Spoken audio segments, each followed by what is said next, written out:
Tonight, we're here to present the district testing results for the New Jersey SLA and the DLM, which were administered in the spring of 2023. My name is Dennis Jarvis, and I am the supervisor of science for grades 6 through 12 and integrated design and engineering for grades 9 through 12.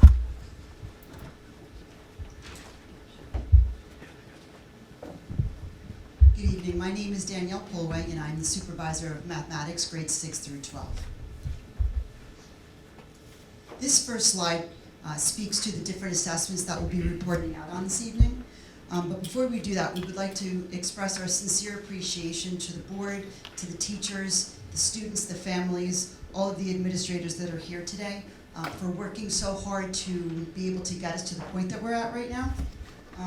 So tonight we're going to talk about two different state assessments that are given yearly, and they're the NJSLA, or the New Jersey Student Learning Assessments, and the DLM, or the Dynamic Learning Maps. The assessments for NJSLA were given in the spring of 2023, and they test proficiency towards standards. The NJSLA are statewide assessments that are reported out on math, ELA, and science. In ELA, we test students in grades 3 through 9. In science, the students are tested in grade bands, but at the ends of grades 5, 8, and 11.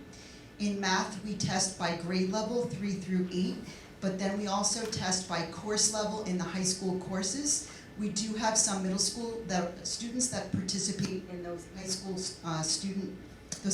assessments. Special education students with significant learning challenges are the students that participate in the DLM. And they participate in those assessments for ELA, math, and science. The first tests that we'll speak about tonight are the DLM. So again, as I mentioned before, the students that are taking these assessments are special education students who are instructed and assessed on what are known as essential elements. These are specific statements of knowledge and skills that are linked to the grade level expectations. They're identified in those New Jersey state learning standards. The purpose of these DLM map essential elements is to build a bridge between that content in those standards to the actual academic expectations for these students that actually are facing the most significant cognitive disabilities. ELA and math are tested in grades 3 through 8, and then again in 11. Science is again same as NJSLA, only tested at the end of the grade bands. So the DLM will be given in end of 5th grade, 8th, and 11th. The assessment ratings for the DLM are emerging, approaching, at target, and advanced. This table shows us the participation rate this year for the DLM. As you can see, we wound up having a total of 16 students participate in the DLM, and it's worthy of noting that 16 students may consist of students that are out-of-district placement students and also in district. 5 students participated in the DLM for science, and 16 students participated in the DLM for math and ELA. This slide shows the number of students who are at target or advanced target for math and ELA. As you can see, 10 students in math and 9 students in ELA either hit the target for their assessment or were advanced past their targets. For science, since the total number of students who were tested did not meet our threshold of 10 students, we were not able to report out on the science.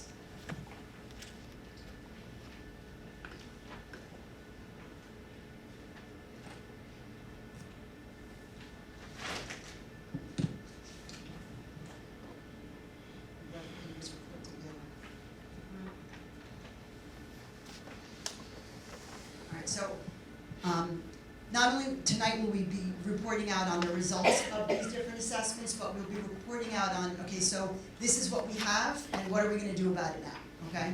So in terms of our intervention plan for our students that participate in the DLM, teachers and the child study team continue to work together to meet specific learning goals for individual students and also to adhere to their IEP process. Using data from that DLM, along with school-based assessment data, the team is able to develop these different intervention strategies to meet these needs. And we meet these needs through functional and performance-based learning opportunities that again are aligned to those essential elements. We've added different assessments from the general ed setting, such as the DIBELS and the F&P, to gain insight into different foundational strengths and also areas to grow on. We're utilizing the academic coaches to support the teachers in different center-based instruction for students. We've provided PD for the teachers on foundational reading programs such as EdMark and the Orton-Gillingham program. And there's opportunities that are continuously searched for and also implemented where students are integrated into the general ed settings, and they can go from morning meetings to the different specials and any other extracurricular activities. Dennis Jarvis will share with us the ELA scores and interventions.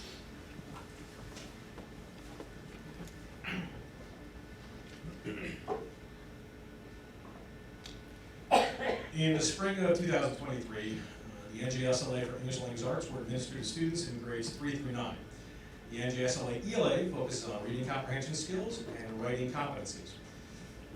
The types of tasks for writing are literary analysis tasks, research simulation tasks, and narrative writing tasks. For reading comprehension, students are asked questions on nonfiction and fiction texts. Scores range from 650 to 850, and then are reported as performance levels listed from 1 through 5 as described on the screen. This slide shows our percentage of students at each performance level for each grade level of ELA. Level 5 is exceeding expectations, level 4 is meeting, level 3 is approaching, 2 is partially meeting, and 1 is not meeting. When we are looking at this type of slide, we ideally want to see the greatest percentage of our students in the purple and greenish blue colors on the right side of the bars. That said, we'd like to see an increase for proficiency for all of our students, especially the light blue, red, and green bars as well. Points of pride, across the grades, we range from 67 to 79% of students at level 4 and 5, which is meeting or exceeding expectations. On the right-hand side of the screen, you'll see a number of valid test scores relative to the total number of students per grade level. The differences in the numbers we basically associate with a number of different factors here. One is for our ML students who are in district for less than a year, they do not take the test. Some students take the DLM as an alternative assessment, and some don't take the test for either test refusal or other extenuating circumstances.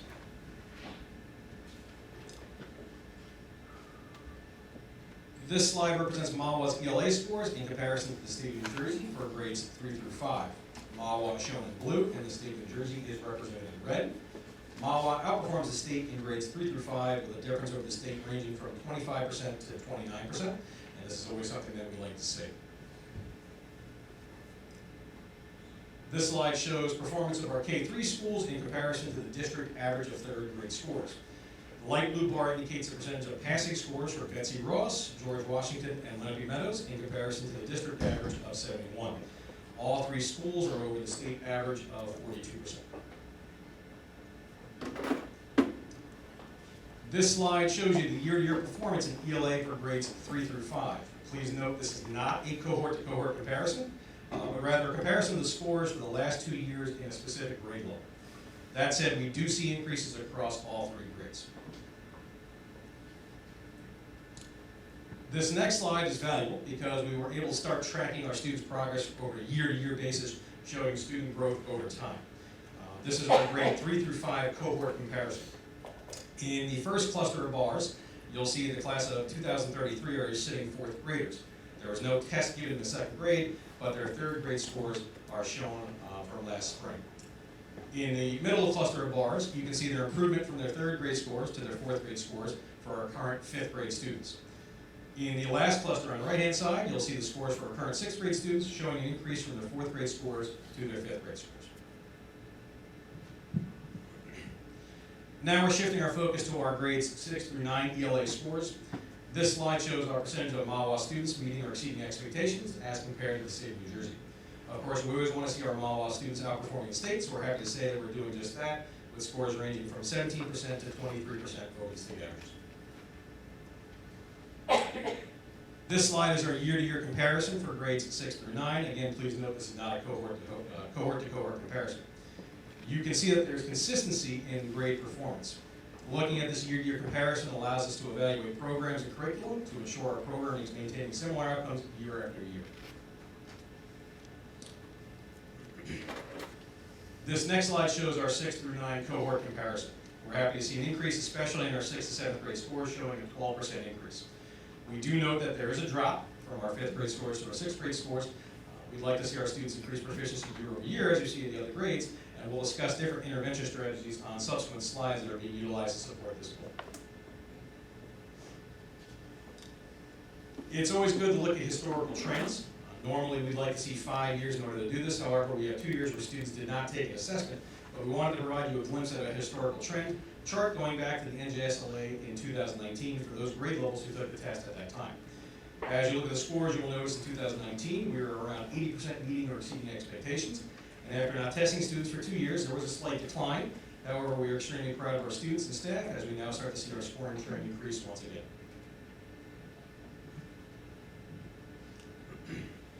This slide represents the disaggregated data for the ELA assessment for our Mahwah students in grades 3 through 9 compared to the first line of data, which is the overall proficiency for the district. The numbers represent the percentage of students at each performance level. As a reminder, we would like to see the majority of our students in the blue and purple areas on the right side of the screen. You will see that there are subgroups which stand out in comparison to the district proficiency numbers, specifically our multilingual learners, MLs, and our special education students. I want everyone to keep in mind, for our ML students, these are students who are learning English, and their level of proficiency will greatly affect their ability to engage in these assessments. That is why we use other assessments that gauge increased proficiency, such as the WEDA Access Assessment, which we reported on back in August. For our special education students, it is worth noting that students in the subgroup have individual educational plans, which outline individual goals that they are working toward, and grade level standards may be more difficult for them to attain with the modifications and accommodations provided during testing. We will speak to the interventions in this slide here. So the slide outlines interventions grouped into 2 different categories: general supports for all students and supports that intentionally address subgroup demographics. So for our K-5 ELA intervention plan, we're going to be utilizing the iReady diagnostic along with MyPath to remediate and strengthen skills. Utilize the diagnostic data from the iReady to intentionally group students based upon learning needs. Use our MyPath for personalized learning in grades K through 5. Work on aligning words with prefixes and suffixes from open corp with content, vocabulary, and science and social studies. Provide PD for our teachers on instructional strategies connected to writing rubrics where students score below meeting expectations. Utilize table activities to strengthen gap skills, and then work with teaching students on how to refer to text for literary analysis and research simulating tasks while staying on topic. With respect to our subgroup supports, we're going to provide explicit instruction on content-specific vocabulary for nonfiction text and on frequently used vocabulary for fiction text. Provide push and support during core instruction periods for intensive speech instruction. We supplement our reading just right level text with grade level text connected with instruction on close reading strategies in the spring. Utilize the digital item library to expose students to on-grade level standards as they're embedded in the NJSLA test questions. Provide pull-out support with a reading specialist for students performing below expectations. Use of the Legacy of English program for our multilingual learning students. It should be noted that a program for our multilingual population has been updated to provide push and support and pull-out supports for students with lower proficiency. And then provide tutoring for our ELA that runs December through May. With respect to our 6-12 ELA intervention plan, our general supports are going to target instruction using iReady data, MyPath, and guided lessons provided by iReady with support from the literacy coach. Continue to develop instructional practices in the work with vocabulary and context with gain ideas and build upon that work in strategies for informational and literary texts. Provide a skills-based test boot camp the week before the state testing or the start of the school year. Provide professional development for teachers on the utilization of small group instruction. Relative to subgroup supports, we're going to re-identify students for Lit Lab and college and career readiness to include iReady and Linkit diagnostic results based on student individual performance, and then review student placement in support level in collab classes in order to assure a fit based upon performance in the areas of identified deficits. Next, Daniel Polway will share the results of our mathematics scores from last year.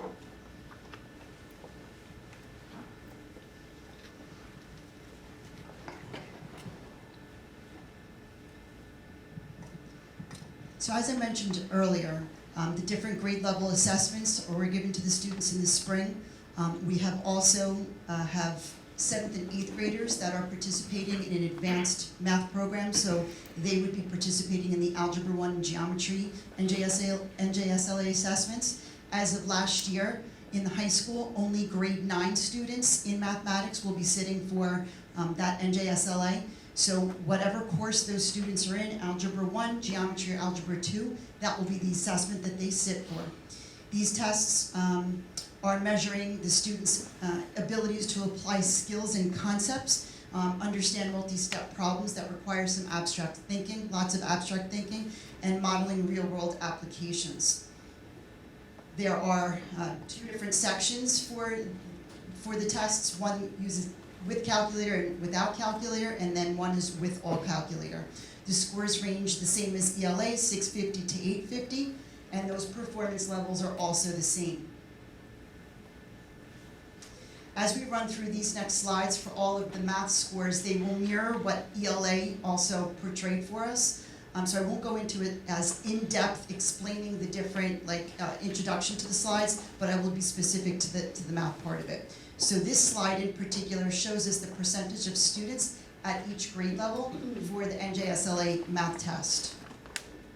You'll notice at the bottom, even though I mentioned that we had students that participated in the Algebra 2 assessment, we don't have any scores listed there, and that's because we had under the threshold of 10 students take that exam in the 9th grade, so we're not permitted to report out there. As Dennis mentioned, in a slide like this, we're really looking for, and our goal is to have students sitting in our purple and our light blue or teal blue bars to the right-hand side. You'll notice there for grade 8 into Algebra 1 and Geometry, and I'll speak a little bit more about this later, about the numbers of students that are actually sitting for those different grades different tests according to the grade level. Again, also on the right, we've reported out on the number of valid scores versus the total possible test takers for each one of those grade levels or those courses. And the same reason that Dennis gave before, the same reasons for the differences in the numbers, the numerator and the denominator of those fractions will hold true.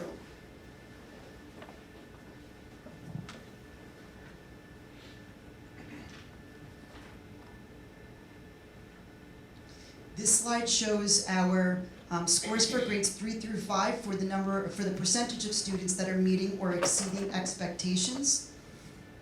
The blue bars represent our Mahwah scores, and the red bars represent the state scores. And as you can see, and we're proud of, we are definitely above that threshold line for the state scores.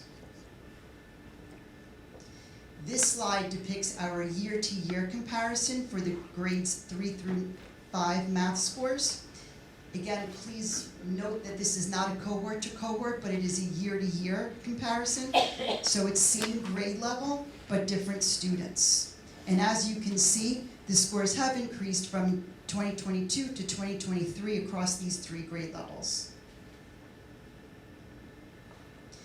This next slide again is for grades K through 3.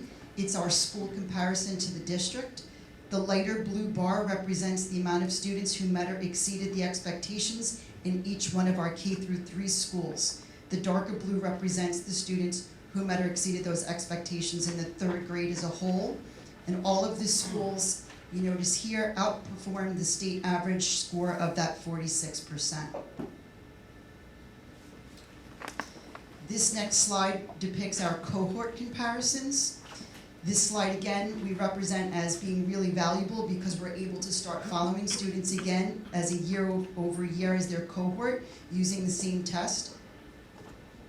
In that first cluster of bars, you'll see that class of 2033 who are our current 4th graders where there was no test given in the 2nd grade, but their 3rd grade score is shown there.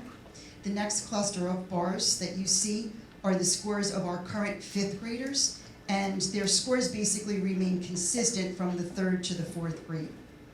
In that last cluster, you can see the scores of the current 6th graders, and they show an increase of their scores from their 4th to their 5th grade scores. So we'll now move to the next grade band, or the 6th through 8th grade band. This slide shows our scores compared to the state for the percentage of students who are meeting or exceeding the expectations. Once again, the blue is the same color scheme. The blue are the Mahwah scores and the red are the state scores. Again, we proudly say that all of our Mahwah scores outperform the state. But what's really important to represent at this point and really to note is that the scores in the blue bar in grade 8 are not representative of all of the students in the 8th grade that actually sat for the NJSLA in the 8th grade. This blue bar represents the scores for students who took the Math 8 NJSLA, but if an 8th grader took Algebra 1 or Geometry, they would have taken the Algebra 1 or Geometry NJSLA, and their scores are represented in the next couple of slides.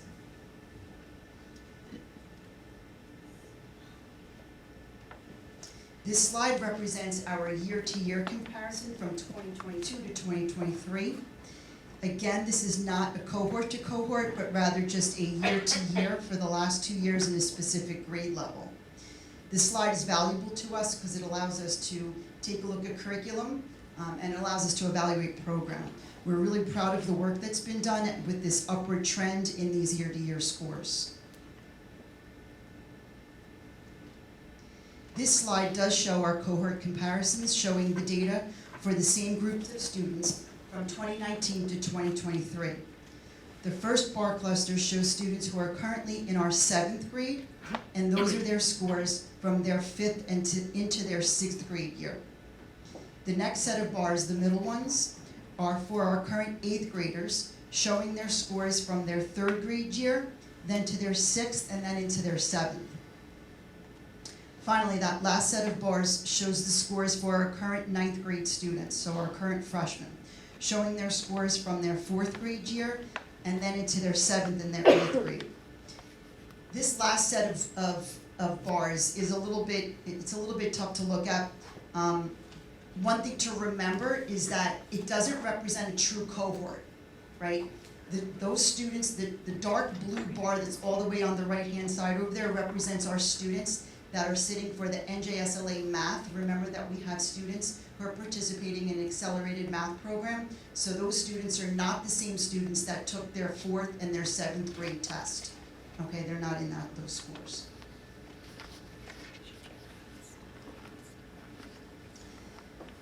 This slide represents our cohort comparison.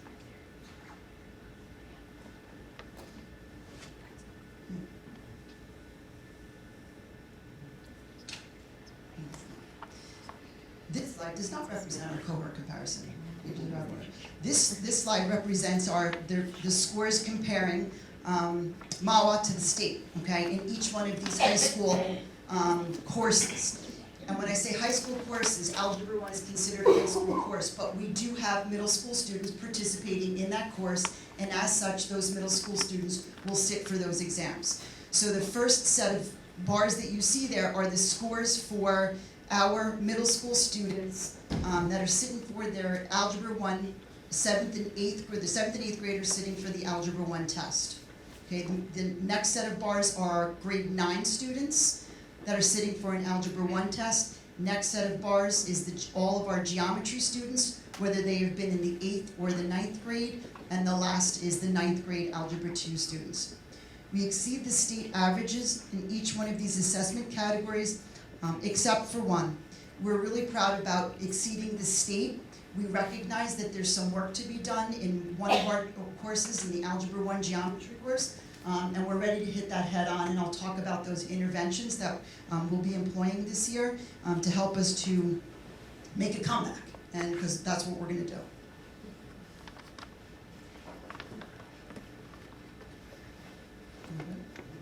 All right, so this slide shows you the year-to-year performance in math for the district Algebra 1 geometry and Algebra 2. Again, this is not a cohort to cohort, but it's a year-to-year.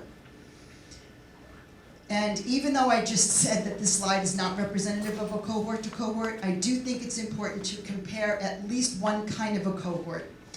So in 2022, we had 21% of the students that met or exceeded expectations in the Math 8 NJSLA. This group is represented in the high school Algebra 1 data that's shown here in that second cluster of bars. So you're looking now at that darker blue Algebra 1 number. In 2023, those students increased their scores to the 24%. So we did see a cohort increase in that specific set of students.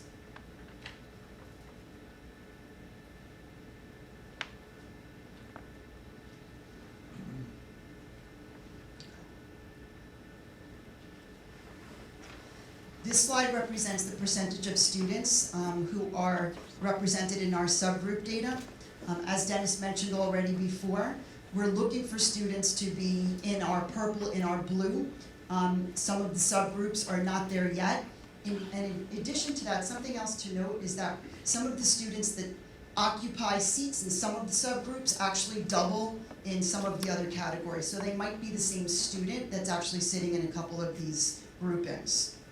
I will definitely share and be very specific with the interventions that we'll be using this year to assist all of these students that populate these subgroups. And here they are. So here's our intervention plans. Here's what we're going to do about it.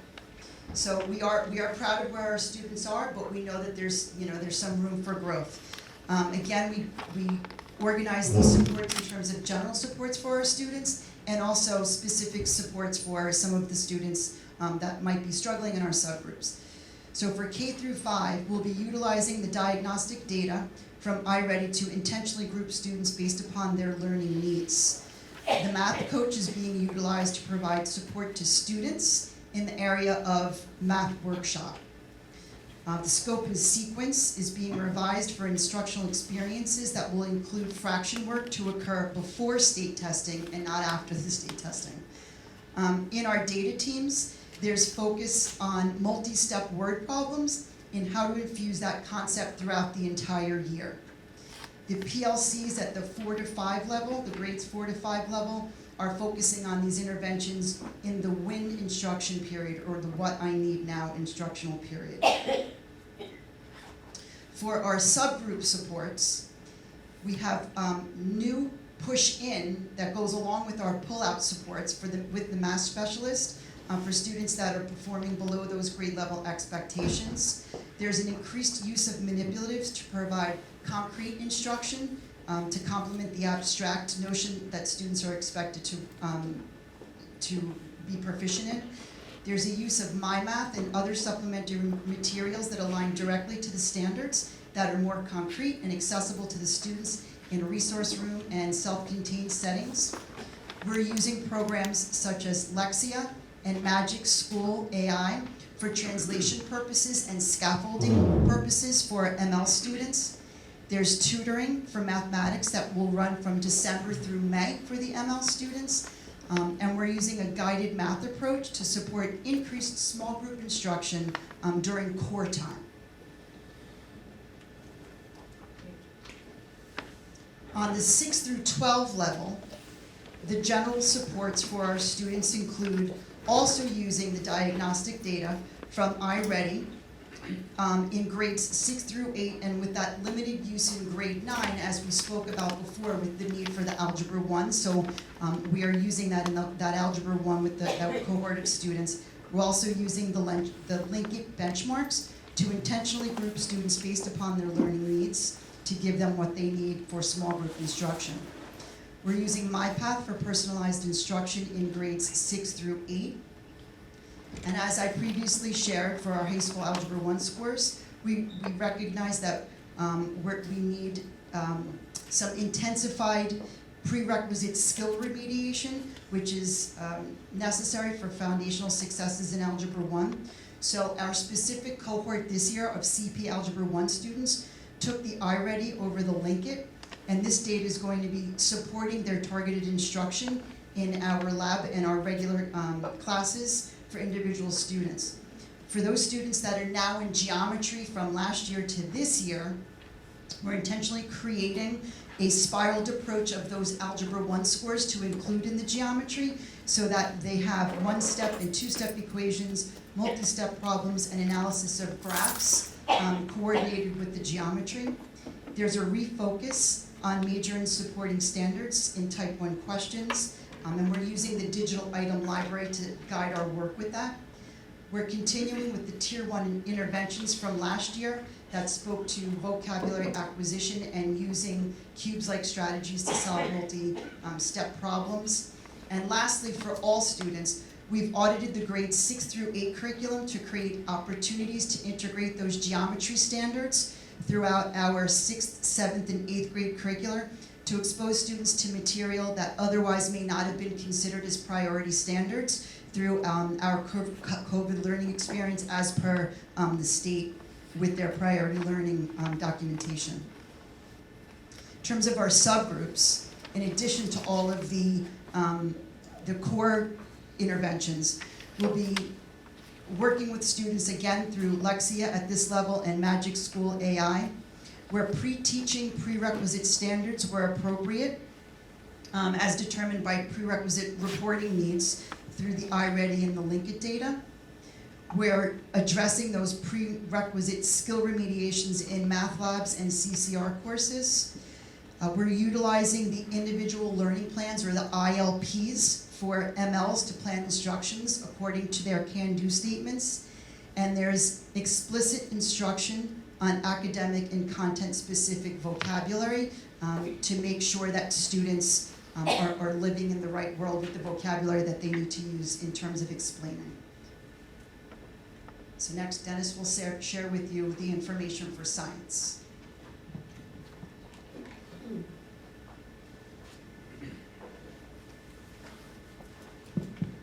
In grades 5, 8, and 11, the NJSLA for science measured student proficiency in scientific and engineering practices in the context of cross-cutting concepts and disciplinary core ideas. As with the other tested content areas, students demonstrated their acquired skills and knowledge by answering selected response items and constructed response items. Note there's a few key differences with our science assessment. Again, it's tested only at the end of the grade band standards in grade 5, 8, and 11. The scaled scores do not run from 650 to 850 like ELA and math. It's on a 100 to 300 scale, and we have one less proficiency level going 1 through 4, not 1 through 5. This slide represents our Mahwah students that either met or exceeded expectations in the 5, 8, and 11 grade exam as compared to the state of New Jersey. As you can see here with Mahwah represented in blue, we again outperformed the state in students meeting or exceeding expectations in all 3 tested grades. You can also see that we increased proficiency over the state as we moved from grade 5 to grade 8 and then finally grade 11. This slide represents the percentage of students that fell into each performance level for 2023 in comparison to 2024. Given that the science assessment doesn't have a direct year-to-year cohort comparison like ELA and mathematics does, this historical data allows us to see positive movement in greater detail relative to our instructional strategies. As you can see, the shifts in performance levels for the 2023 assessment are modest, but they are moving in the positive direction, with higher percentages of students in the purple and green and lower percentages of students in the blue and the red. Additionally, the slide includes a column to the far right of the screen to show you how many valid scores were reported out of the total number of students that could have been tested. This comparison slide represents our percentage of students meeting or exceeding expectations for 2019, 2022, and 2023, the 5th, 8th, and 11th grade assessment. Just note, 2019 was the first year of the science assessment. Within this slide, we get to see a couple of class cohorts and their testing results at the conclusion of their respective grade band standards. So if you look at the orange boxes, this represents the graduating class of 2023. You can see their performance in grade 8 on the left-hand side of the screen, in the middle in 2019, and in grade 11 from their 2022 on the right-hand side of the screen. Looking at the yellow boxes, this is the graduating class of 2026. You see their performance in grade 5 from 2019 on the left-hand side of the screen, and then again in grade 8 in 2022 in the middle of the screen there. As they are currently sophomores, they will take their last NJSLA science assessment at the end of next year, the spring of 2025. While we see modest improvements in our scores over the last 2 years, as a whole, we're going to discuss a number of interventions to help us significantly improve these scores. This slide represents a demographic breakdown for our Mahwah students in each of the 3 tested grades relative to the percentage of students at each performance level. Something to keep in mind as you look at the results, again, these demographic percentages are only representative of the student population in grades 5, 8, and 11. And as Danielle spoke to before, some of these demographic groups may overlap depending upon which groups the students fall into. That said, our goal continues to be the improvement for each student in every subgroup, and to address that, we're going to speak to the plan interventions in the next 2 slides. For our grade 4 or 5 interventions, due to the subgroups needing, across the board needing improvement everywhere, we're going to lump them into one general support that every student will be exposed to. So we're forming a 4 or 5 science committee to look at alternative programs. The current program is online, so we're looking for a program that's far more hands-on and is based in experiential learning. We're going to be focusing on aligning words with prefixes and suffixes in open court, with content, vocabulary in science and social studies. We're going to analyze our current practices scheduling for science, as we're looking to create more cohesion for science teaching time in the current rotation. In the past, we usually pull our students out for ESL services during science and social studies time so as not to take them from school. This year, we created a push-in model for our ML learners where ESL teachers will push in during this time to support vocabulary acquisition and application. We're utilizing Lexia to help support vocabulary acquisition in mathematics, and we're using Magic School AI for translation and scaffolding purposes. We're leveraging our existing makerspaces and makerspace process to prioritize the foundational understanding of the engineering design process, the scientific method, and the science and engineering principles that are intertwined with our standards. At our 6-12 level, we broke them down again to general supports and subgroup supports. For our general supports, we're utilizing our iReady data in conjunction with our ELA math counterparts. We're adapting the iReady teachers' rules for instruction in both reading and math for science lessons at the appropriate achievement levels. We're going to provide structured and targeted review for respective 3-year grade band content in life, earth, and space and physical science prior to the NJSLA assessment in the spring in their respective science courses. We're going to continue to focus on learning experiences where students utilize sentence stems as a strategy for problem solving those NGSS-style 3-dimensional questions. We're going to continue to utilize close reading and reading annotation strategies, particularly for informational text and data analysis. We're going to look to provide some vertical articulation between our grade 5 and grade 6 teachers to help better bridge the shift to our secondary science standards and skills. Relative to our subgroup supports, we're utilizing iReady and linked data to identify individual students represented in these subgroup categories in their current science classes for our purposeful grouping and small group instruction. And utilizing that same information, we're going to target specific skill and content instruction with these students. We're looking to pre-teach content-specific vocabulary for our ML student population and utilize our SciAp-trained teachers for professional development to best assist our teachers in instructing our ML student population. So over the last 40 slides, we represented our students through a lot of verbiage, a lot of data, a lot of numbers, a lot of charts. We wanted to put a face to the data, to the kids, giving an inside view of the instructional experiences in action here. The picture on the far left of your screen, the upper left-hand corner there, shows students at GW following their MyPath on iReady. The second picture from the left shows students in small group phonics instructions to meet their specific student needs. The bottom right picture shows our middle school students doing station work to extract context clues about domain-specific vocabulary. And lastly, in the upper right-hand side, students in grade 6 were working collaboratively on an assignment where they were practicing their use of mathematics content vocabulary.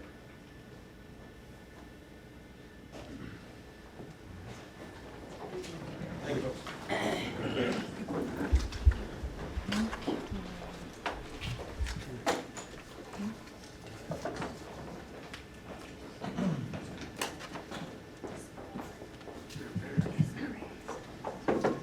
That's all I have for my report.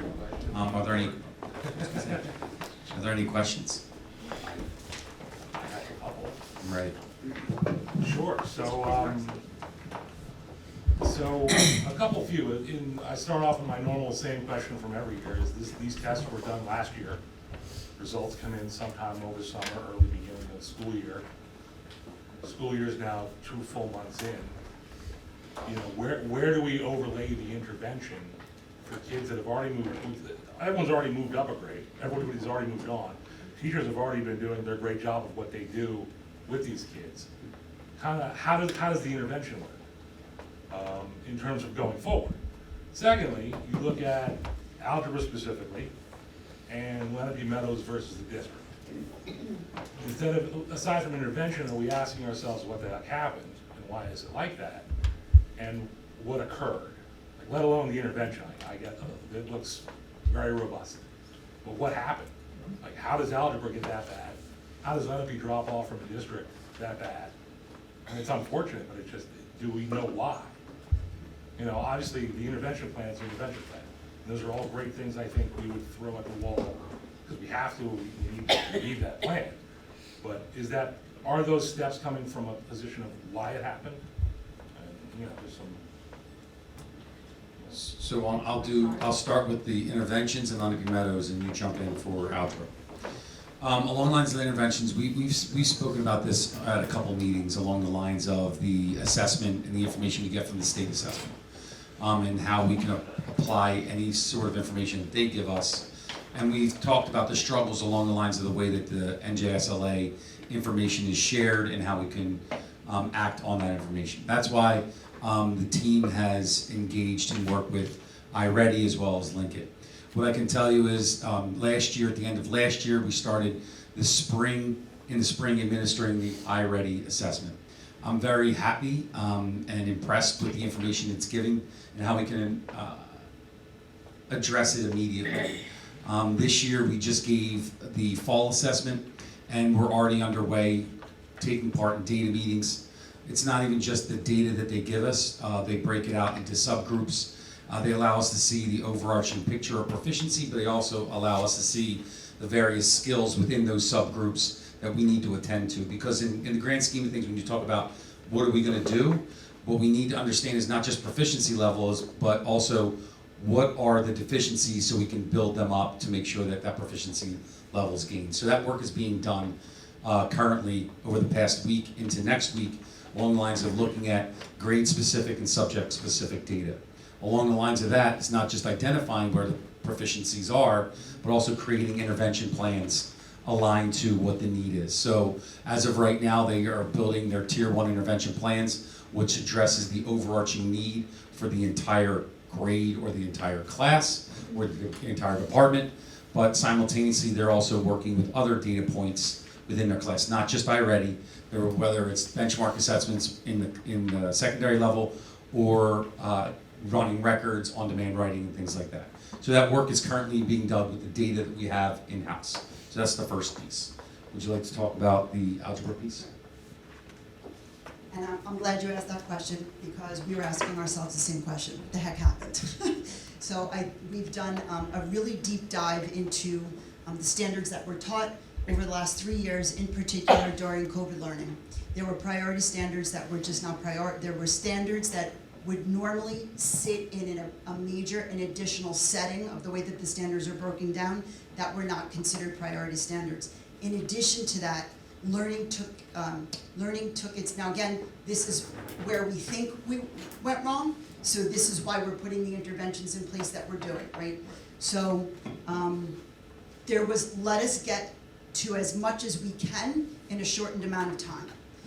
As a result, the deeper practice, we don't know if it was really done appropriately, right? So now at this point right now, what's being done for the program that's sitting in the high school right now is what we just talked about. That subgroup that sits in those scores that are a little bit lower from last year, that actual program is being addressed with the iReady so that we can appropriately pinpoint prerequisite skills that need remediation to have students be more algebra ready to be able to access the algebra content at that time. The students that left the Algebra 1 high school course that are now in geometry, we have now since developed like a mini scope and sequence that's sitting within and spiraled into that geometry course to make sure that the geometry units and standards are including the algebra standards that can naturally be spiraled in there to make sure that we remediate that content at the same time. So, don't really want to say this specifically, but it's like an algo geo course, right, this year, so that we can make sure that we get that covered. Just a follow-up question to the Lenape results. I can't remember, do we do a breakdown per school of the, sort of disaggregated data per? Because I'm just wondering, also, are there is there more diversity at Lenape than our other two schools? And does that perhaps have a contributing factor as well? I don't think we didn't probably look at that, but I'm just curious if that's something. And I know I was just going to say you presented this to instruction and curriculum, and I didn't think to ask it then. But it's just something for perhaps for future for us to look at individual schools, and because that's a conversation that has been long-standing, right? That Lenape may have some particular needs that the other two schools do. It's just something for us to think about. Let me kind of just give a little frame of reference. This is the first time that we're actually breaking out by school at the elementary. If you remember correctly, we've always done K-3 as a collective group. That's how we've reported out in the past. That being said, there's a lot of great work that's happening at Lenape Meadows specific to analyzing the data with the students in which we serve in each school. So what I can tell you is what's going to be a focus for every single school is to identify where our students come in and what their proficiency level is, the interventions that we're putting into place, and tracking the growth. So our focus along the lines of any school is to take a look at our fall assessment scores, put our intervention plans in place, track them, so I can definitely report back to you along the lines of in January, where are we at along the lines of the growth specific to that grade 3, grade 4, it doesn't matter. But that's going to be a focus point along the lines of when they walk into our doors, what is their proficiency level? What is the intentional work that we're doing specific to what they need? And then see how they track over time. So that's the work that we are currently doing. What I can tell you is programmatically, we're doing the same programs across the board. What I can tell you along the lines of effort and value of the teaching that's taking place in all the schools, there's great teaching that's happening across the board. So what I can't give you an exact answer along the lines of where we're at along the lines of walking in proficiency level, because I don't have that information in front of me right now. What I can tell you is we will be tracking from our fall administration to our winter administration, and then ultimately our spring administration, and then I can report back along the lines of what are those growth scores over time for this year. So if I understand correctly, and I just want to make sure I have this right, there, Can't hear you. is it on? No. Hello? No? Yeah, there. Okay, right. What I'm getting from your comments, I want to make sure that I'm right. We are able to track the class as they move up, right? Mhm. Because obviously, comparing this year's fifth grade to last year's fifth grade really is irrelevant. Correct. It's different, so I guess. So we do have a way to track as they go, the individual class as they move, right? You're absolutely correct. So we're able to track cohorts, we're able to track individuals. So the value of this assessment is when we have them on intake of when they take the assessment, whenever they come into our district. Because we have a commitment to this program over time, we're going to be able to see what that progress takes place from the individual level to the grade level. And for instance, we were talking about algebra in high school. So those 11th graders obviously are getting the hybrid class, in the following year. I'm assuming we're able to kind of extrapolate and preemptively put some of this stuff in place for the current 11th graders, and we don't have to wait till these results for next year, right? Say that one more time, I'm sorry. So in other words, the NJSLA for this group of 11th graders, okay, now they're 12th graders. So as 12th graders, they're taking the hybrid algebra. Ninth grade was, Eighth ninth grade was algebra 1.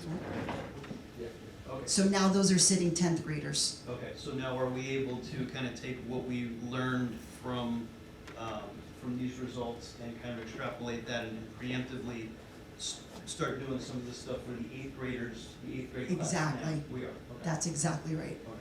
And what's in addition to that preemptive piece is the information that we have gotten from already from the first diagnostic that specifically speaks to those prerequisite skills that we need to grow in order to be algebra ready for the next grade.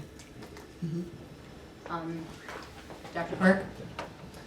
Just a comment specifically on the ELA scores of economically disadvantaged students. So one of the most important interventions is just simply getting more books into the hands of kids. And that means weekly checkouts from their school library. Economically disadvantaged students have the least access to books at home. Their parents are the least able to get out to Mahwah Public Library. And so one of the most important interventions is them to be able to check out books from their school library as often as possible. Again, it's my understanding that that still isn't happening, so more opportunities for book checkouts, especially for the younger kids. It benefits everyone to have more books around. It especially benefits economically disadvantaged students.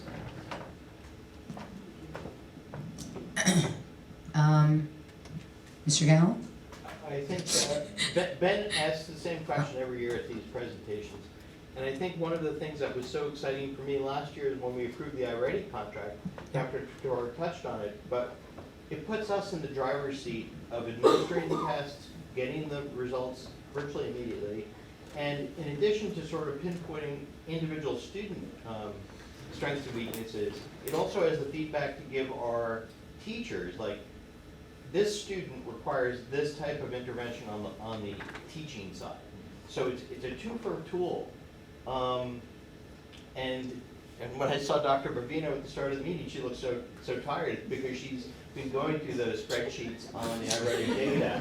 But this is a this will revolutionize. She's working very hard. That's what Very hard. But it responds to what Ben has been asking for years.